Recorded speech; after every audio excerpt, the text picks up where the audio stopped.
नमस्कार दोस्तों, YouTube channel कल्पना Hindi academy पर आप सबका एक बार पुनः हार्दिक स्वागत है। दोस्तों, ये क्लास हमारी हर रोज होती है जिसमें हम हिंदी भाषा व हिंदी साहित्य के कुछ महत्वपूर्ण प्रश्नों पर विस्तृत चर्चा करते हैं। तो आइए देखते हैं आज का हमारा पहला प्रश्न क्या है। आज का हमारा पहला प्रश्न है, हिंदी किस भाषा परिवार की भाषा है? आपके पास ऑप्शन है द्रविड़, चीनी तिब्बती, भारोपी या ऑस्ट्रिक। तो साथियों, इसका सही आंसर क्या होगा? हिंदी किस भाषा परिवार की भाषा है?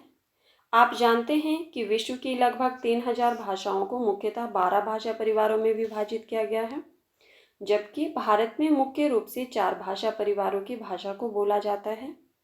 तो आपको बताना है कि हिंदी जो है वो किस भाषा परिवार की भाषा है।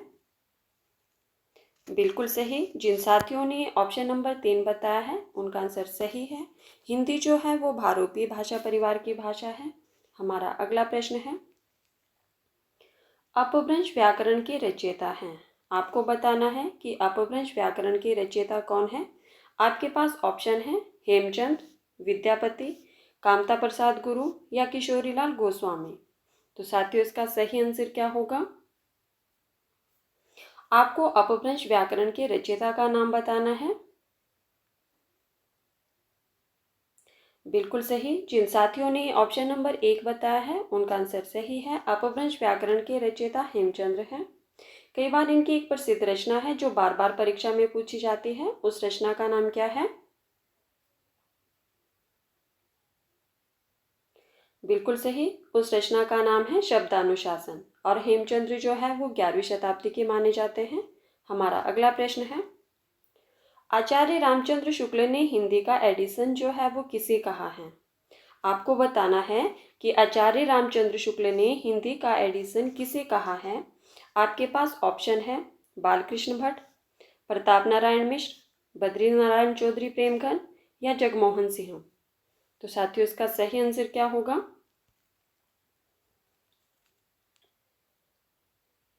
रामचंद्र शुक्ल ने हिंदी का एडिशन किसे कहा है? बिल्कुल सही। जिन साथियों ने ऑप्शन नंबर 2 बताया है उनका आंसर सही है। प्रताप नारायण मिश्र को हिंदी का एडिशन कहा है रामचंद्र शुक्ल ने, और बालकृष्ण भट्ट को रामचंद्र शुक्ल ने क्या कहा है? रामचंद्र शुक्ल ने बालकृष्ण भट्ट को जो है वो स्टील कहा है, हिंदी का स्टील कहा है। हमारा अगला प्रश्न है, निम्नलिखित में से असंगत युग्म है। आपको बताना है कि कौन सा युग्म जो है वो असंगत है। आपके पास ऑप्शन है भला बुरा, द्वंद्व समास, दशानन, बहुव्रीहि समास, प्रतिदिन में द्विगु समास और विद्यागृह में तत्पुरुष समास। तो साथियों, आपको जो असंगत युग्म है वो बताना है। तो बताइए, इसका सही आंसर क्या होगा?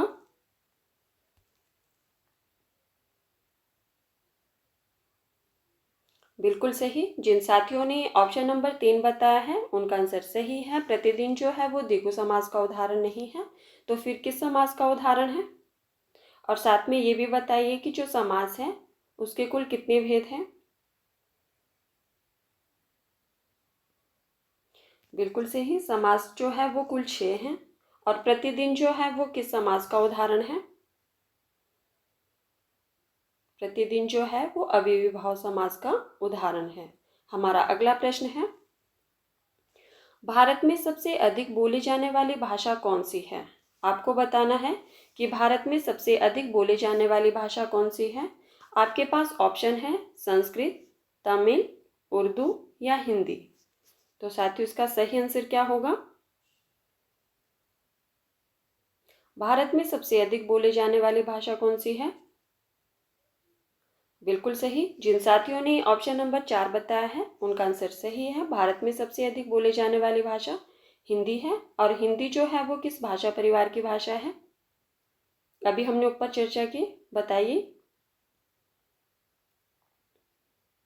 बिल्कुल सही। हिंदी जो है वो भारोपी भाषा परिवार की भाषा है। हमारा अगला प्रश्न है, निम्न में से कौन सा बालकृष्ण भट्ट का निबंध संग्रह है? आपको बताना है कि कौन सा निबंध संग्रह जो है वो बालकृष्ण भट्ट का है। आपके पास ऑप्शन है साहित्य सुमन, त्रिशंकु, अशोक के फूल या चिंतामणि? तो साथियों इसका सही आंसर क्या होगा? बालकृष्ण भट्ट का निबंध संग्रह कौन सा है, ये आपको बताना है। बिल्कुल सही। जिन साथियों ने ऑप्शन नंबर 1 बताया है उनका आंसर सही है। साहित्य सुमन जो है वो बालकृष्ण भट्ट का निबंध संग्रह है। अब हम बात करते हैं कि त्रिशंकु किसका निबंध है। बिल्कुल सही। त्रिशंकु जो है वो अज्ञे जी का निबंध है। जबकि त्रिशंकु नाम से कहानी भी लिखी है, वो किसने लिखी है? तो मनु भंडारी ने कहानी लिखी है और अज्ञे जी ने उपन्यास लिखा है त्रिशंकु नाम से। अशोक के फूल हजारी प्रसाद द्विवेदी का और चिंतामणि रामचंद्र शुक्ल का निबंध है। हमारा अगला प्रश्न है, इनमें से कौन ब्राह्मण पत्रिका का संपादक था?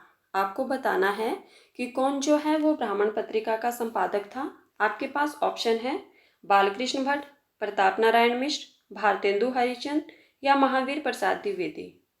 तो साथियों इसका सही आंसर क्या होगा? और साथ में इसका रचना काल भी बताइए और कहाँ से प्रकाशित हुई थी ये पत्रिका। बिल्कुल सही। जिन साथियों ने ऑप्शन नंबर 2 बताया है उनका आंसर सही है। ब्राह्मण पत्रिका के संपादक जो थे वो प्रताप नारायण मिश्र थे और इसका समय जो है वो 1883 ईस्वी माना जाता है और यह कानपुर से प्रकाशित हुई थी। अब आप लोगों ने मुझे कमेंट बॉक्स में ये बताना है कि बालकृष्ण भट्ट की जो पत्रिका है उसका नाम क्या था। सब लोगों का आंसर आना चाहिए कमेंट बॉक्स में। हमारा अगला प्रश्न है, अष्टछाप कवियों में निम्न में से कौन शामिल थे?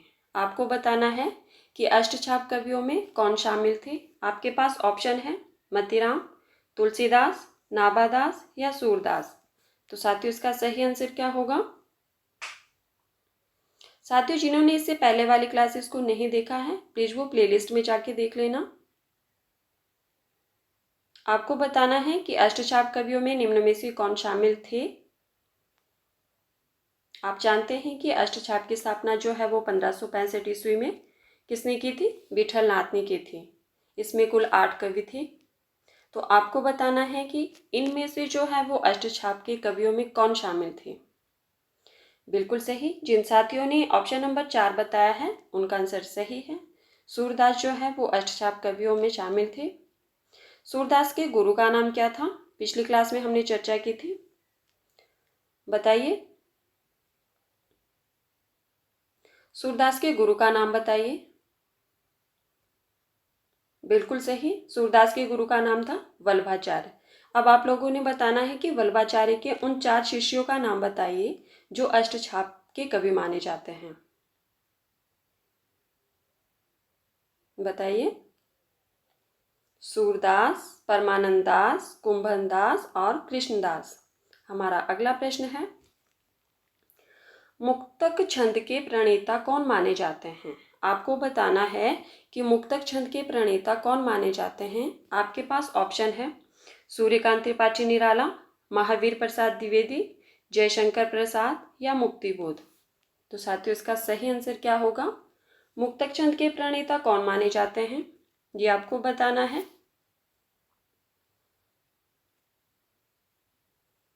बताइए। सभी लोगों का आंसर आना चाहिए।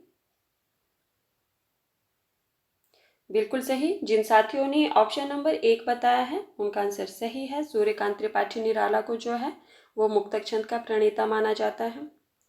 इनकी पहली रचना थी जूही की कली, जिसका रचना काल 1916 ईस्वी था। हमारा अगला प्रश्न है, निम्न में से भारतेंदु की रचना कौन सी नहीं है? आपसे प्रश्न पूछा गया है कि भारतेंदु की रचना कौन सी नहीं है। आपके पास ऑप्शन है प्रेम माधुरी, प्रेम फुलवारी, प्रेम संपत्ति लता या प्रेम तरंग। तो साथियों इसका सही आंसर क्या होगा? कौन सी रचना जो है वो भारतेंदु की नहीं है? अगर वह रचना भारतेंदु की नहीं है तो किसकी है? साथ में ये भी बताइए।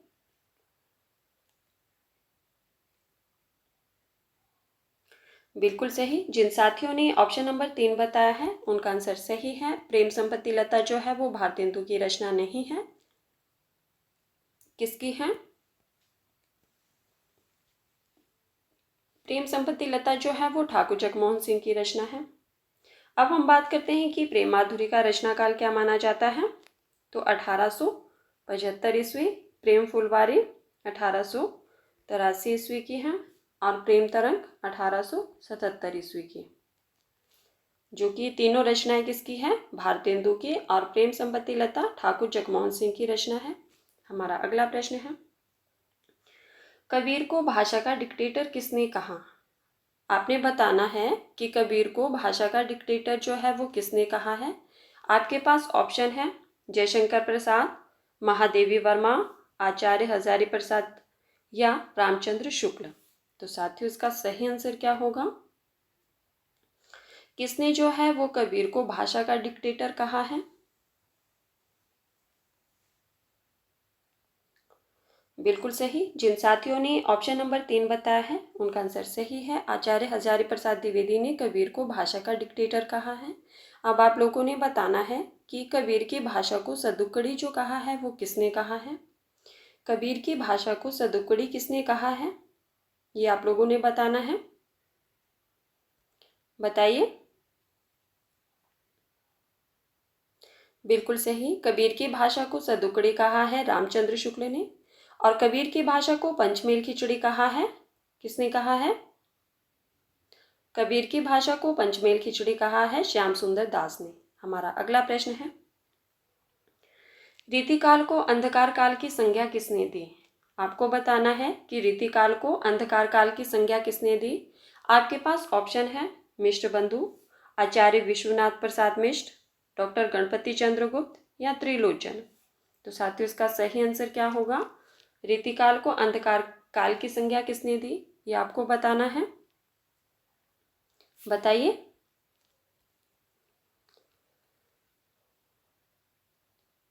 बिल्कुल सही। जिन साथियों ने ऑप्शन नंबर 4 बताया है उनका आंसर सही है। रीतिकाल को अंधकार काल की संज्ञा जो दी वो त्रिलोचन ने दी।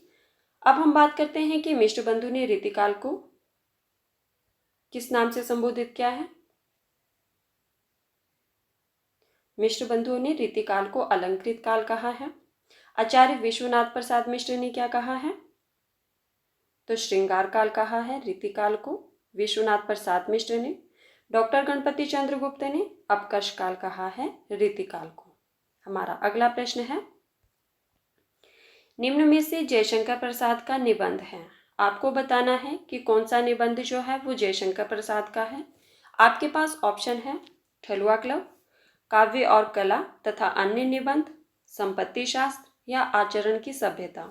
तो साथियों इसका सही आंसर क्या होगा, जयशंकर प्रसाद के निबंध का नाम बताइए।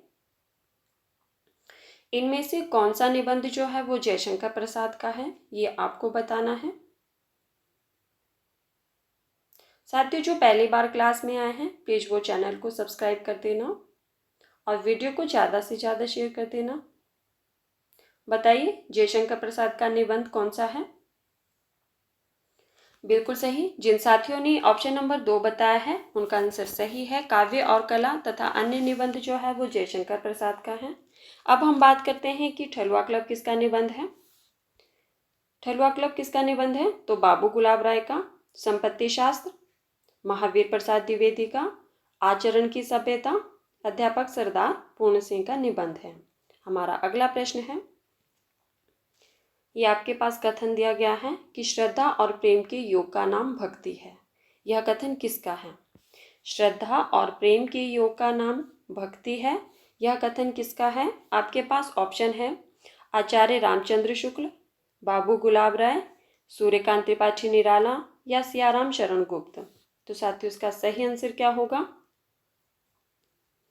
यह कथन बताना है आपको कि यह कथन किसका है। श्रद्धा और प्रेम के योग का नाम जो है वो भक्ति है, यह कथन किसका है। बिल्कुल सही। जिन साथियों ने ऑप्शन नंबर 1 बताया है उनका आंसर सही है। यह कथन जो है वो आचार्य रामचंद्र शुक्ल का है। हमारा अगला प्रश्न है, दक्षिणी हिंदी का प्रथम गद्य लेखक है। आपको बताना है कि दक्षिणी हिंदी का प्रथम गद्य लेखक कौन है। आपके पास ऑप्शन है भारतेंदु हरिश्चंद्र, अमीर खुसरो, ख्वाजा बंदा, नवाज गेसुदराज या मुंशी सदा सुखलाल।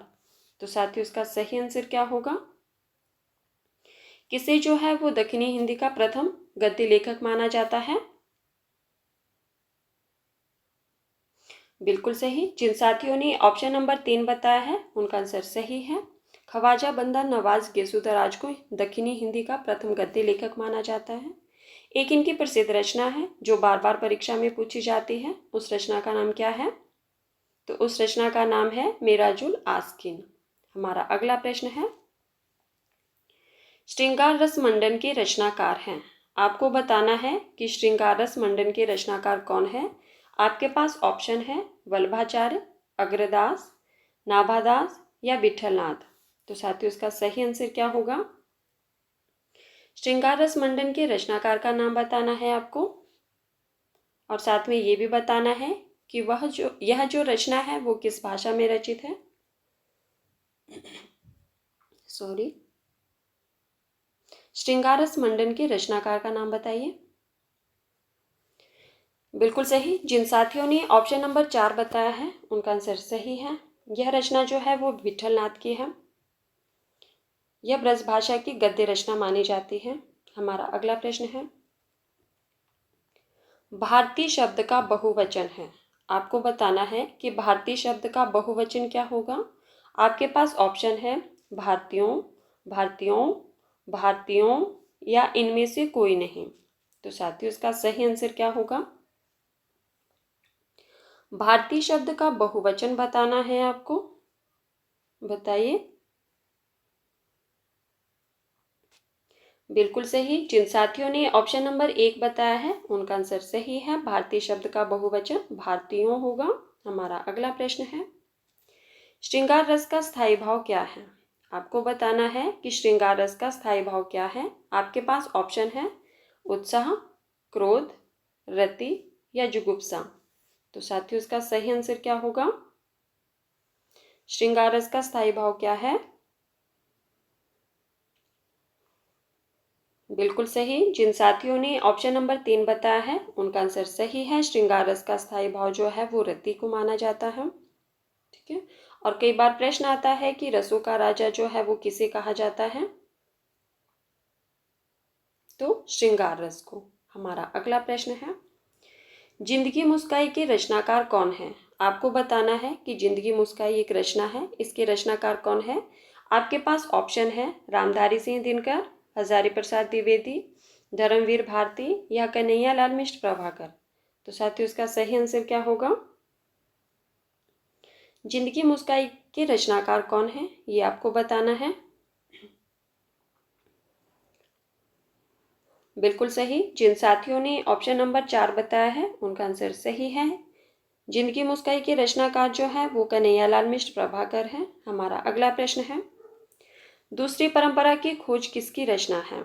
यह रचना दी गई है आपके पास, दूसरी परंपरा की खोज। इसके रचनाकार का नाम बताना है आपको। आपके पास ऑप्शन है भारतेंदु हरिश्चंद्र, डॉक्टर नामवर सिंह, डॉक्टर नगेंद्र या रामविलास शर्मा। तो साथियों इसका सही आंसर क्या होगा? दूसरी परंपरा की खोज के रचनाकार का नाम बताना है। किसकी रचना है ये? बिल्कुल सही। जिन साथियों ने ऑप्शन नंबर 2 बताया है उनका आंसर सही है।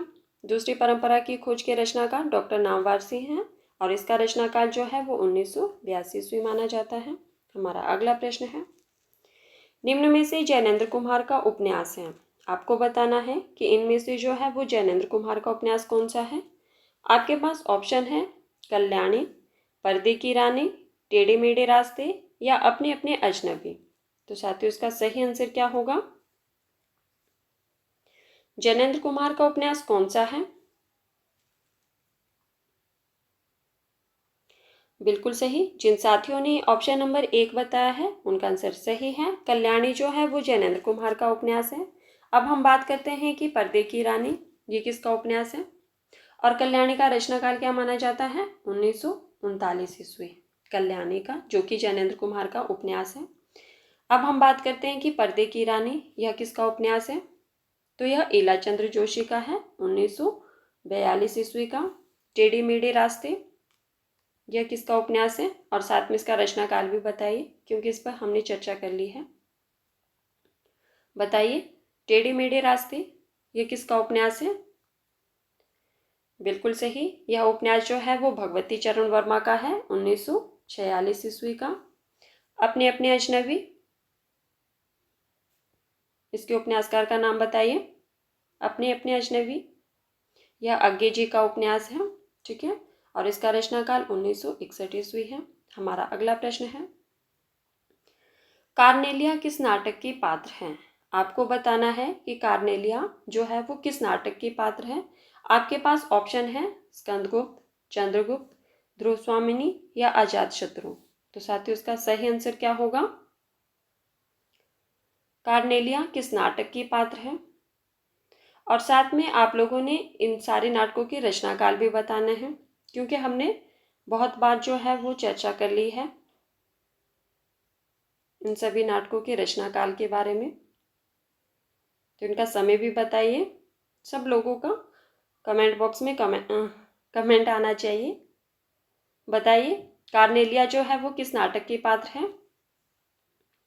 बिल्कुल सही, जिन साथियों ने ऑप्शन नंबर 2 बताया है उनका आंसर सही है। कार्नेलिया जो है वो चंद्रगुप्त नाटक की पात्र है। हमारा अगला प्रश्न है, महावीर प्रसाद द्विवेदी का जन्म कब हुआ? आपको बताना है कि महावीर प्रसाद द्विवेदी का जन्म कब हुआ।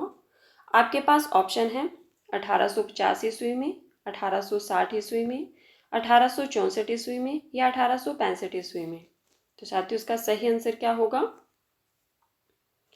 महावीर प्रसाद द्विवेदी का जन्म बताना है आपको कि कब हुआ है।